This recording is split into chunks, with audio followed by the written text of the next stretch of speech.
Hello my dear friends, my name is Akash Malik और आज के इस वीडियो में हम बात करने वाले हैं मोमेंटम कंजर्वेशन पर। और पूरे जितने भी कंजर्वेशन लॉज हैं वो मैं एक वीडियो में कवर करने वाला हूँ और जितने कॉन्सेप्ट है सारे क्लियर होंगे और कुछ एक प्रॉब्लम्स लेंगे ताकि आपके जो मैं ये कॉन्सेप्ट पढ़ा रहा हूँ इनकी प्रैक्टिकल एप्लीकेशन आप लोगों को समझ में आ जाए। ओके, सो स्टार्ट करते हैं मोमेंटम कंजर्वेशन से।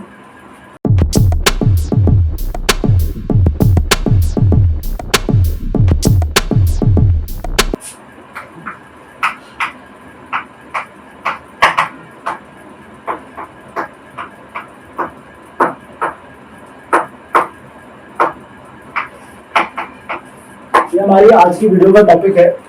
पर यहाँ पर कंजर्वेशन को स्टार्ट करने से पहले मैं कुछ बात बताना चाह रहा हूँ जो कि हमने लास्ट क्लास में पढ़ी थी।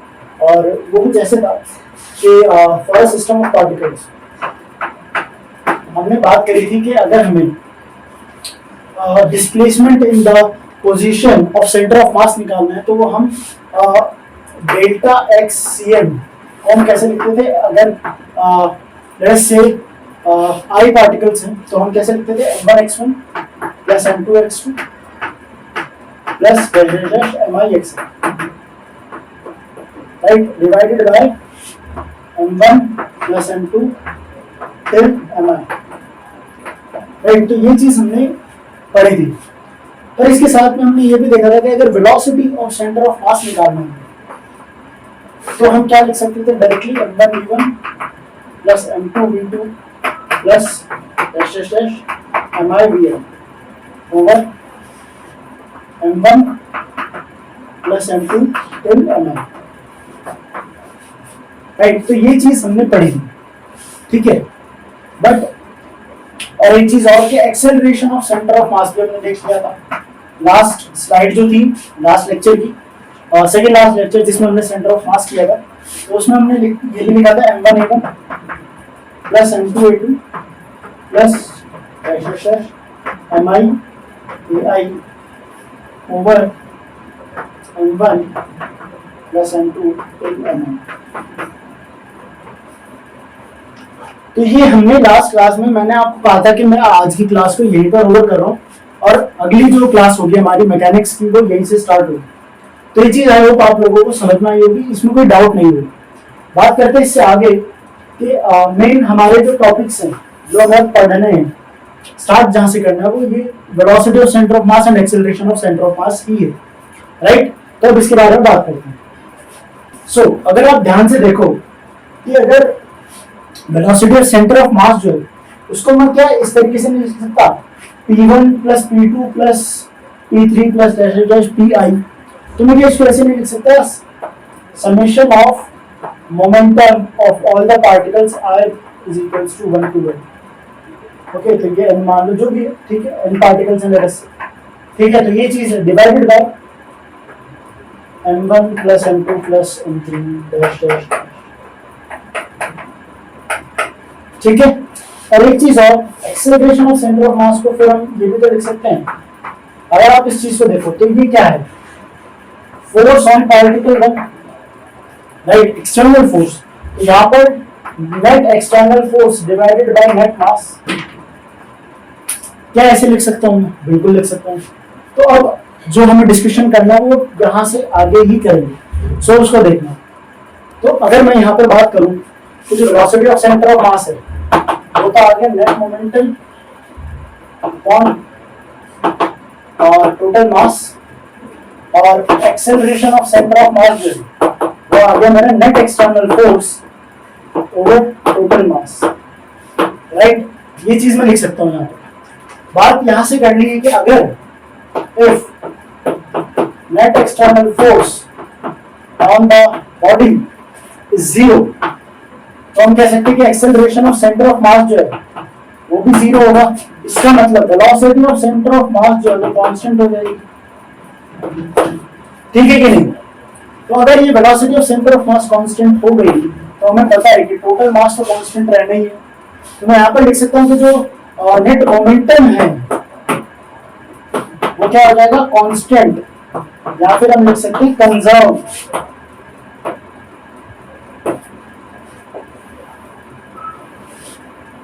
ठीक है, तो यहां से एक बहुत ही इंपॉर्टेंट लॉ आता है और इस लॉ का नाम है law of conservation of momentum.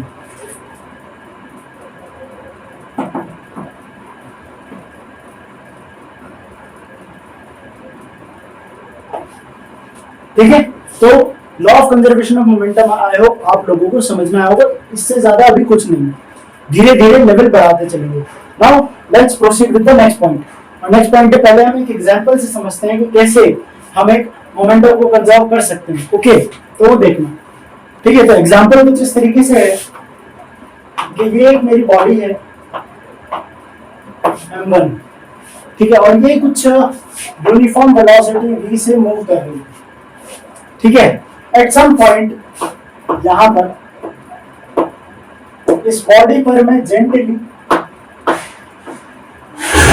एक दूसरी बॉडी जिसका मास m2 है वो प्लेस कर देता हूं। और यहाँ पर जेंटली लिखने का मतलब क्या है वो मैं थोड़ी देर में आपको समझाऊंगा। जेंटली हमने प्लेस कर दिया तो क्या होगा, और ये बॉडी स्टिक हो गई बाद में, तो हमने कहा कि ये बॉडी m1 और m2 ऊपर आ गई इसकी, तो दो बॉडी होगी, तो डेफिनेटली कुछ ना कुछ वेलोसिटी रिड्यूस होगी क्योंकि मास इंक्रीज हो गया। तो मैं कहता हूँ कि इसकी फाइनल वेलोसिटी लेट अस से v फाइनल है। ठीक है, तो मेरा आपसे क्वेश्चन है कि आप जो v फाइनल है ये कैलकुलेट करो। ठीक है, तो क्या कर सकते हैं हम यहाँ पर लगाएंगे मोमेंटम कंजर्वेशन। ठीक है, मोमेंटम कंजर्वेशन को m डैश से लिखता हूँ, इसको कुछ बच्चे गलत मतलब ना निकालें। ठीक है, सो यहाँ पर हम लगाते हैं मोमेंटम कंजर्वेशन। मोमेंटम कंजर्वेशन लगता है p initial is equals to p final. ठीक है, और वेक्टर फॉर्म में लिखना चाहो तो ऐसे भी लिख सकते हो। अब देखो, तो p इनिशियल है m1 into v और मेरा जो p फाइनल है वो है m1 plus m2 into v final. अब जेंटली प्लेस करने का मतलब क्या है कि जेंटली का मतलब होता है कि आप इतने धीरे धीरे प्लेस कर रहे हो कि at the point of contact इसकी वेलोसिटी में कोई चेंज नहीं आ रहा। Just after sticking of the two bodies इसकी वेलोसिटी चेंज हो जाती है। जेंटली का मतलब यही होता है। जेंटली दिख जाए तो इसका मैथमेटिकली हम कैसे मतलब निकालेंगे, हम यहाँ पर मोमेंटम कंजर्वेशन लगा सकते हैं। ठीक है, तो यहाँ से डायरेक्टली आप v फाइनल लिख सकते हो। v फाइनल आ जाएगा आपका m1 upon m1 plus m2 into v। तो ये एक इंपॉर्टेंट रिजल्ट भी, अगर आप इस चीज को याद भी रख लेते हैं तो उसमें कोई फर्क नहीं पड़ेगा। ठीक है, नाउ लेट्स प्रोसीड फर्दर। तो इसी चीज को समझाने के लिए फटाफट एक और एग्जांपल देख लेते हैं। यहीं पर लगा रहा हूँ, छोटा सा एग्जांपल है, ज्यादा मुश्किल नहीं पड़ेगी। एग्जांपल कैसे है कि ये लेट्स से मेरा एक पेंडुलम है, राइट, और इस पेंडुलम का जो बॉब है वो उसका मास है m, और स्ट्रिंग जो है वो मासलेस है, और ये एक बुलेट है। ठीक है, और ये बुलेट का मास है स्मॉल m, इसको कैपिटल M लिख दो, और ये वेलोसिटी v से मूव कर रही है। तो मेरा क्वेश्चन है कि जैसे ये स्ट्राइक करते हैं ये बुलेट चिपक जाती है, तो मैं लिख देता हूँ बुलेट स्टिक्स।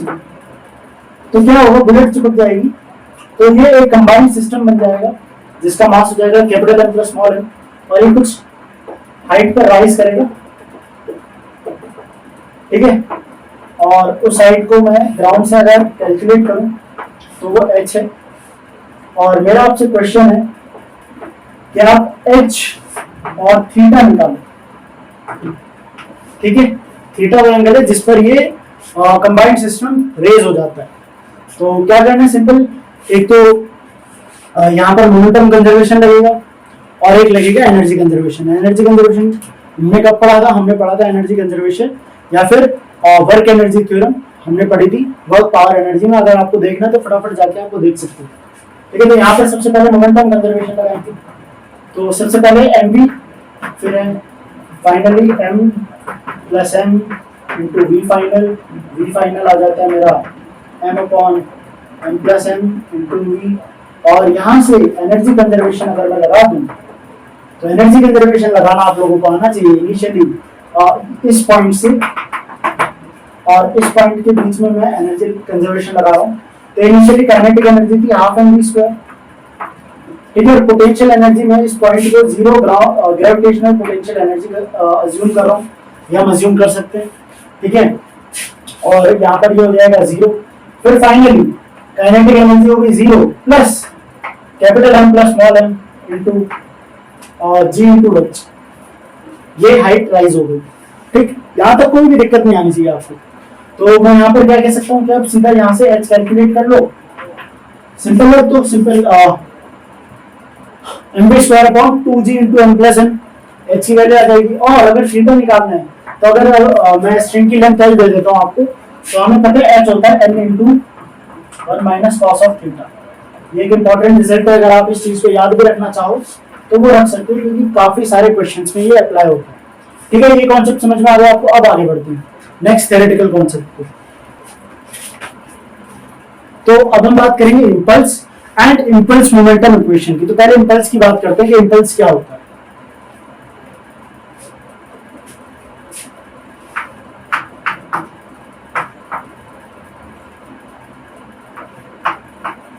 तो आपका जो इंपल्स है, it is momentum imparted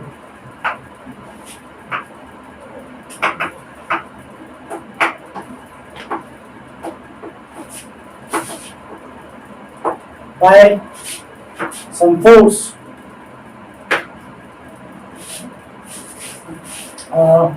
in a given time।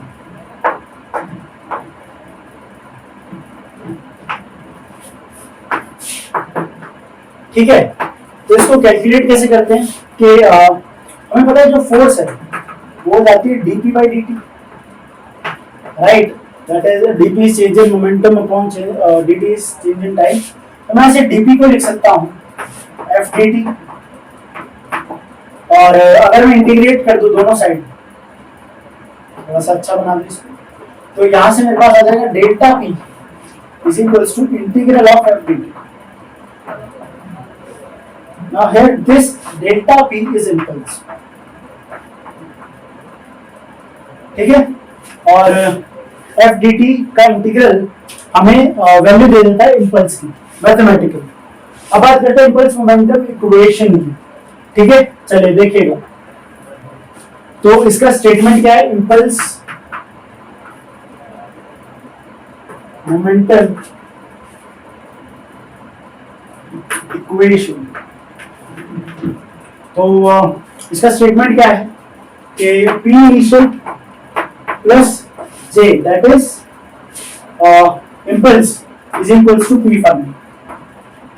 मतलब initial momentum plus impulse imparted is equals to final momentum. ऐसे करके हम इसका इंपल्स कैलकुलेट कर, ये इंपल्स मोमेंटम इक्वेशन हम लगा सकते हैं। इसका एग्जांपल देता हूँ कि लेट्स से मेरे पास एक बॉडी है जिसका मास है m, v वेलोसिटी से मूव कर रही थी किसी टाइम पर। यहाँ पर बॉडी है, यहाँ पर मैंने फोर्स लगाना स्टार्ट किया, और यहाँ पर t इज इक्वल्स टू 0 ये अज्यूम कर लो, और t is equals to capital T ये टाइम मान लो। यहाँ पर इसकी कुछ वेलोसिटी इंक्रीज हो जाएगी, v फाइनल मान लो। तो अगर मुझे v फाइनल कैलकुलेट करनी है तो कैसे करेंगे, ये हमारा क्वेश्चन हो जाता है। इसका एग्जांपल है इंपल्स मोमेंटम इक्वेशन का। तो क्या करेंगे कि p initial that is mv plus impulse imparted that is force into time, and that will be equals to final momentum that is small m into v final. और यहाँ से मेरा v final calculate होकर के आ जाएगा, ठीक है। यहाँ से v फाइनल हम कैलकुलेट कर सकते हैं। तो आई होप ये चीजें आपको समझ में आ गई होगी, impulse momentum equation and impulse, ये कॉन्सेप्ट आपके क्लियर हो चुका होगा। Now let's proceed further with the next concept. हमारा नेक्स्ट कॉन्सेप्ट है वो है हमारा कोलिजन।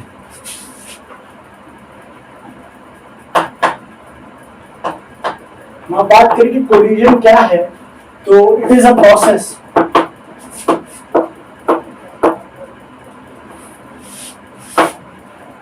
ऑफ मोमेंटम ट्रांसफर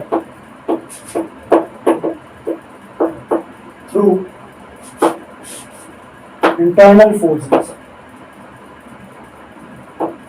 मतलब क्या है इसका, डायग्राम से समझते हैं, एग्जांपल से कि लेट्स से मेरी एक बॉडी है जिसका मास है m1, वेलोसिटी v1 से मूव कर रही है। फिर मैं एक और बॉडी मानता हूँ m2 जो कि वेलोसिटी v2 से मूव कर रही थी। फिर क्या कहते हैं कि भैया जो v1 है वो ग्रेटर देन v2 है।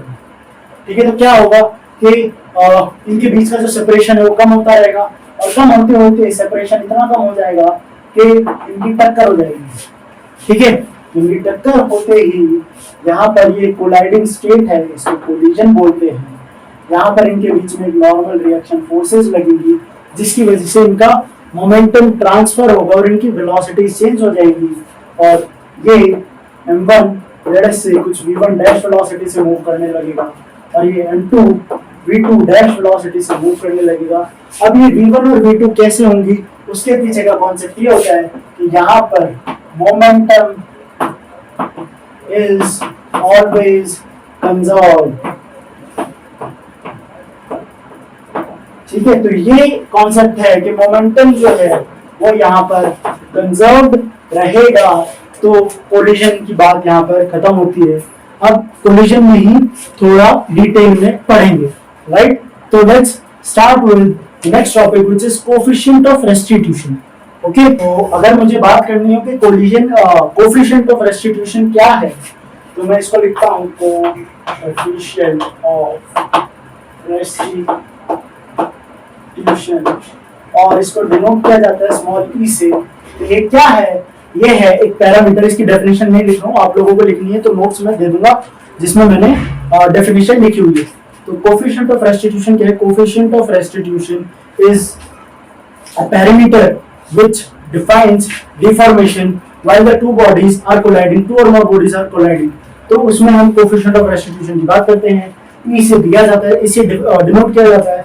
और अगर इसकी मैथमेटिकली बात करें कि आप कोएफिशिएंट ऑफ रेस्टिट्यूशन को मैथमेटिकली कैसे निकालेंगे, तो ई दिया जाता है velocity of separation upon velocity of approach, right? तो इस तरीके से ई दिया जाता है। वेलोसिटी ऑफ सेपरेशन का मतलब कि वो रिलेटिव वेलोसिटी जिससे दो बॉडीज आपकी सेपरेट हो रही है कोलिजन के बाद, डिवाइड किया जाता है वेलोसिटी ऑफ अप्रोच, जिससे वेलोसिटीज जो है, जिस वेलोसिटी से दो जो ऑब्जेक्ट हैं वो अप्रोच कर रहे हैं एक दूसरे की तरफ, उनके बीच की रिलेटिव वेलोसिटी, उसको भी अप्रोच दिया जाता है।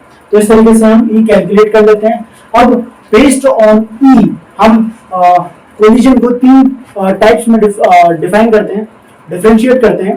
तो जो हमारा पहला टाइप है वो है परफेक्टली इलास्टिक कोलिजन। तो यहाँ पर हम बात करते हैं perfectly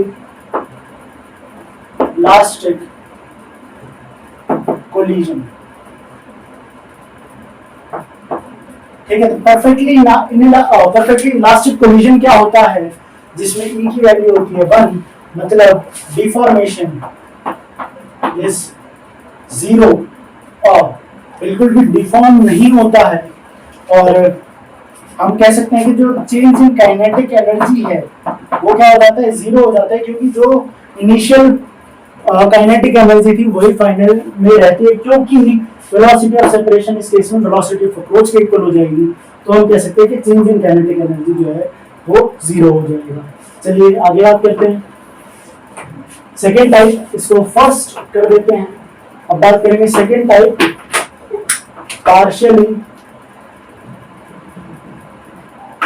elastic collision. Partially elastic क्या होता है? जिसमें हमारी जो ई है, small E, coefficient of restitution, वो हमारा 0 से 1 के बीच में होता है।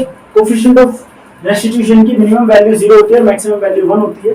तो मैक्सिमम वैल्यू का केस तो हमने देख लिया, परफेक्टली इलास्टिक कोलिजन। अब जिसमें 0 से 1 के बीच में वैल्यू रहती है उसको बोलते हैं पार्शियली इलास्टिक। और इसमें there is some kinetic energy loss is greater than 0। Loss दे दिया इसलिए ग्रेटर देन 0 लिख रहा हूँ। चेंज इन काइनेटिक एनर्जी होता तो मैं लेस देन 0 यहाँ पर कर देता है। बेसिक मैथमेटिक्स है, आप लोगों को आनी चाहिए। और यहाँ पर हम लिख सकते हैं कि वेलोसिटी ऑफ सेपरेशन, ध्यान रखना, velocity of separation is less than velocity of approach. ठीक है, तो ये हो गया हमारा second type. Third type inelastic collision.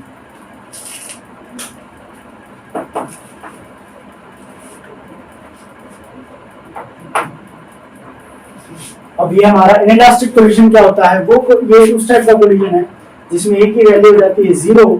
इसका मतलब कि काइनेटिक एनर्जी का जो लॉस है वो होता है हमारा मैक्सिमम। ठीक है, तो इनइलास्टिक कोलिजन कुछ इस तरीके से होता है।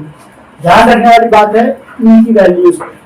अगर आप ई की वैल्यूज इन तीनों केसेस में याद रख लेंगे तो आप काइनेटिक एनर्जी का लॉस का क्वेश्चन आएगा तो आप वो भी कैलकुलेट कर सकते हैं। तो अगर इतनी चीजें आप लोगों को समझ में आ गई होगी। अब आगे बढ़ते हैं। ठीक है, दो टाइप के और कोलिजन होते हैं जिनको हम कहते हैं head on collision and oblique collision. तो क्या होते हैं वो देखना कि हेड ऑन कोलिजन क्या होता है कि जिसमें जो लाइन ऑफ इम्पैक्ट है, ध्यान से सुनना, लाइन ऑफ इम्पैक्ट के अलोंग ही पार्टिकल्स मूव करते हैं इनिशियली एंड आफ्टरवर्ड्स। कैसे, देखो कि ये मेरी बॉडी है, या सर्कुलर से समझाता हूँ ताकि अच्छा समझ में। और ये लड़स से इस लाइन में मूव कर रहा है M1 V1 M2 V2। ठीक है, तो इनका कोलिजन हुआ इसी लाइन के, line of impact is perpendicular is parallel to line of approach, same है। ठीक है, और बाद में ये बॉडीज इसी लाइन के अलोंग भी मूव करने लगी। ठीक है, तो ये तो होता है हमारा हेड ऑन कोलिजन्स। अब बात करनी है हमें ऑब्लिक कोलिजन्स की।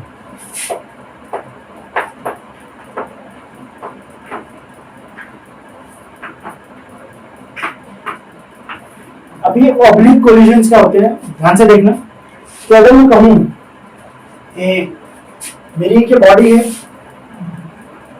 ऐसे मूव कर रही है, फिर इसकी लाइन ऑफ अप्रोच थी ये, ठीक है, और मेरी एक और बॉडी थी ये जिसकी लाइन ऑफ अप्रोच थी ये। ठीक है, तो इनका कोलिजन हो यहां पर, और फिर ये लड़स से कोई भी रैंडम इनकी जो है, लड़स से ये ऐसे चला गया, बॉडी भी ऐसे जाने लगी।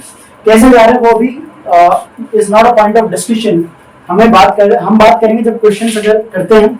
जी मेन की डेट्स आप लोगों को पता आ चुकी है। अगर क्वेश्चंस का टाइम करने का मौका मिलेगा तो मैं उसमें इस टाइप के केसेस के क्वेश्चन जरूर ऐड करवा दूंगा ताकि आपको ऑब्लिक कोलिजन का कॉन्सेप्ट समझ में आ जाए। तो मैं एक और चीज बता देता हूँ कि फॉर ऑब्लिक कोलिजन आपको मोमेंटम कंजर्व कराना है along the line of approach and perpendicular to the line of approach। ठीक है, ये चीज याद रखनी है आपको। तो along the line of approach and perpendicular to the line of approach मतलब क्या है कि एक वेलोसिटी वेक्टर ऐसे है, दूसरा वेलोसिटी वेक्टर ऐसे है, तो यहां पर इंपैक्ट हो आपको, अगर बेटर तो यही रहेगा कि आप आई कैप और जे कैप, आई कैप और के कैप के टर्म्स में वेलोसिटी को लिख लें, जो कि आप लिख सकते हैं, और फिर along all the three directions आप इनका जो है मोमेंटम कंजर्व करा दे। बहुत इजीली इस तरीके के क्वेश्चंस आप लोग सॉल्व कर पाएंगे। ठीक है, आगे बढ़ते हैं। किस पर? सबसे इंपॉर्टेंट टॉपिक जिसमें सबसे ज्यादा बच्चों को डाउट आता है वो है concept of variable mass and rocket propulsion का। तो देखो, कॉन्सेप्ट ऑफ वेरिएबल मास को समझना कैसे समझा रहा हूं कि भाई हमें पता है कि हम फोर्स को कैसे लिख सकते हैं, D of D by D. ठीक है, इस तरीके से आप फोर्स को लिख सकते हो। बात करें मोमेंटम को लिखने की, तो मोमेंटम को लिखा जाता है मास इनटू वेलोसिटी। हाँ क्या? बिल्कुल सही। तो मैं यहां पर लिख सकता हूं D of mass into velocity vector divided by D. यहां से दो केस बन जाते हैं। कैसे? कि एक केस तो आ जाता है मेरे पास कि जिसमें मास जो है वो कांस्टेंट है। ठीक है, तो मास कांस्टेंट हो जाता है तो मैं क्या लिख सकता हूं कि भाई जो ये है, ये फोर्स है, वो हो जाएगा mass into DV by DT, जो कि हम अब तक करके आए हैं। ठीक है, मास इनटू एक्सेलरेशन। पर अगर हम कहें कि जो मास है वो वेरिएबल है, मतलब कि टाइम के साथ तो इंक्रीज हो रहा है या डिक्रीज हो रहा है, तो हम वेरिएबल लिखते हैं। तो उस केस में हम क्या लिख सकते हैं, फोर्स को v vector into D, velocity constant मान रहे हैं यहाँ पर, इंटू dm बाई dt, जो कि है rate of change of mass. Question आते हैं इस पर बेस्ड, लगभग जे मेन में आई गेस 1-2 साल में इस पर बेस्ड क्वेश्चन आ ही जाते हैं, ठीक है ना। और अब तो मल्टीपल टाइम्स जेई का एग्जाम हो रहा है मेन का, तो आप इस क्वेश्चन को अपने एग्जाम पेपर में एक्सपेक्ट कर सकते हो, इस टाइप के कॉन्सेप्ट, ठीक है। तो अब हम बात करेंगे रॉकेट प्रोपल्शन की, ओके, तो उसको देखना। चलिए रॉकेट प्रोपल्शन की बात करते हैं। तो जो रॉकेट प्रोपल्शन है उसमें 2 केस पढ़ेंगे। पहला केस है ग्रेविटी फ्री स्पेस, जिसमें मतलब एक्सेलरेशन ड्यू टू ग्रेविटी हम नेग्लेक्ट करते हुए चलेंगे। तो देखना कि अगर मैं कहूँ कि ये मेरा एक रॉकेट है, ठीक है ना, बहुत अच्छा रॉकेट है मेरा, ठीक है ना, इलॉन मस्क को टक्कर देगा, और ये मैं कह देता हूँ कि इक्वल्स टू 0 पर है, कांस्टेंट वेलोसिटी u0 से मूव कर रहा है, और कांस्टेंट नहीं है, इनिशियल वेलोसिटी u0 है, और इस तरीके से मूव कर रहा है। इस टाइम इनिशियल मास इसका जो है वो m0 है, ठीक है। और मैं क्या कहता हूँ कि रेट ऑफ इजेक्शन, यहाँ पर देखना, rate of ejection of fuel, वो मैं dm दे रहा हूं आपको, अगर जो इसमें से फ्यूल निकल रहा है वो dm है, उसका रेट जो है, और स्पीड ऑफ द गैस, जो ये स्पीड है वो मैं आपको दे रहा हूं u, और वो है कांस्टेंट, ठीक है। मतलब जो ये जो फ्यूल है ये निकल रहा है, इसकी वेलोसिटी जो है वो है u, ठीक है ना। और जो वेलोसिटी है ये दे देता हूं आपको विद रेस्पेक्ट टू रॉकेट ही दी जाती है हमेशा, ठीक है ना, विद रेस्पेक्ट टू रॉकेट ये u कांस्टेंट है। तो अब हमें बात करनी है कि भाई अगर मुझे फोर्स निकालनी है या मुझे वेलोसिटी निकालनी है कि किस वेलोसिटी से प्रोजेक्ट करे, तो क्या कर सकते हैं। तो यहाँ पर ध्यान देना बहुत अच्छे से, क्योंकि ये बहुत इंपॉर्टेंट कॉन्सेप्ट है यहाँ, ठीक है। वो देखो, सॉरी, मैंने जो यहाँ पर रेट ऑफ इजेक्शन है वो dm लिख दिया गलती से, जो रेट ऑफ इजेक्शन है वो r, ध्यान से देख लेना, r है। अब बात करते हैं कि अगर मैं किसी टाइम t पर बात करूं, at t equals to t, तो क्या होगा कि ये मेरा रॉकेट फ्यूल है, इसकी वेलोसिटी कुछ हो जाएगी v, और इसका जो मास है वो हो जाएगा m0 minus r into T. और अब बात करते हैं कि eight any time t plus dt, ठीक है ना। तो क्या होगा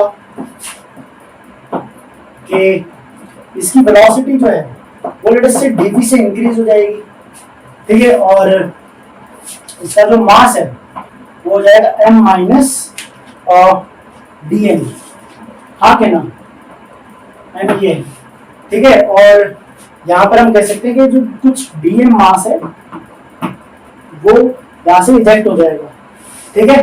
तो अब हमें बात करनी है कि अगर मुझे इन 2 point t equals to t और t equals to t plus dt पर मोमेंटम कंजर्वेशन लगाना हो तो क्या करेंगे वो देखना। तो देखो, मोमेंटम कंजर्वेशन लगाए, तो यहाँ पर m इंटू v लिख सकते हो, इनिशियल मोमेंटम, फाइनल मोमेंटम देखना, अपवर्ड पॉजिटिव मान रहा हूँ, ठीक है, अपवर्ड पॉजिटिव, थोड़ा ध्यान से बना लेता हूँ, अपवर्ड पॉजिटिव, मैं क्या लिख सकता हूँ, m माइनस dm की वेलोसिटी कितनी है, v plus dv minus dm into dm की वेलोसिटी देखना कि अगर इसकी वेलोसिटी इनिशियली u थी विद रिस्पेक्ट टू रॉकेट, तो इस टाइम पे इसकी वेलोसिटी u माइनस v लिख सकता हूँ, बिल्कुल लिख सकता हूँ, ठीक है ना। यहाँ से u माइनस v वेलोसिटी आ गई इस फ्यूल की, तो मैं यहाँ पर लिख सकता हूँ dm into u minus v, ठीक है। तो अब अगर आप यहाँ से फंक्शन बनाओगे तो वो कुछ इस तरीके से आ जाएगा, dv is equals to ur into dt। मैं फटाफट लिख रहा हूँ क्योंकि मैंने नोट्स बना रखे हैं, तो ये हो जाएगा U R upon M naught minus R T, और अगर इंटीग्रेट कर दें get time T equals to 0, इसकी वेलोसिटी थी v, और at any time t sorry u और v, ठीक है। तो यहां से मेरा जो v है वो आ जाता है u not plus u log m not upon m not minus R T.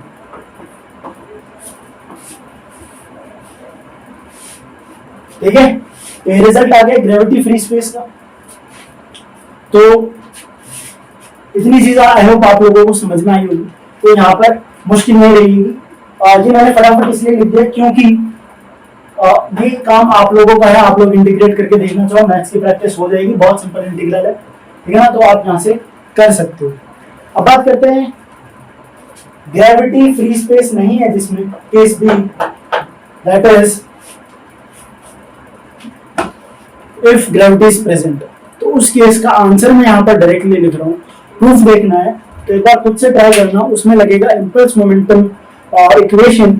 और इंपॉर्टेंट इसलिए है कि अगर आप एक प्रूफ खुद से कर लोगे तो पूरा का पूरा चैप्टर आपके क्लियर हो जाएगा।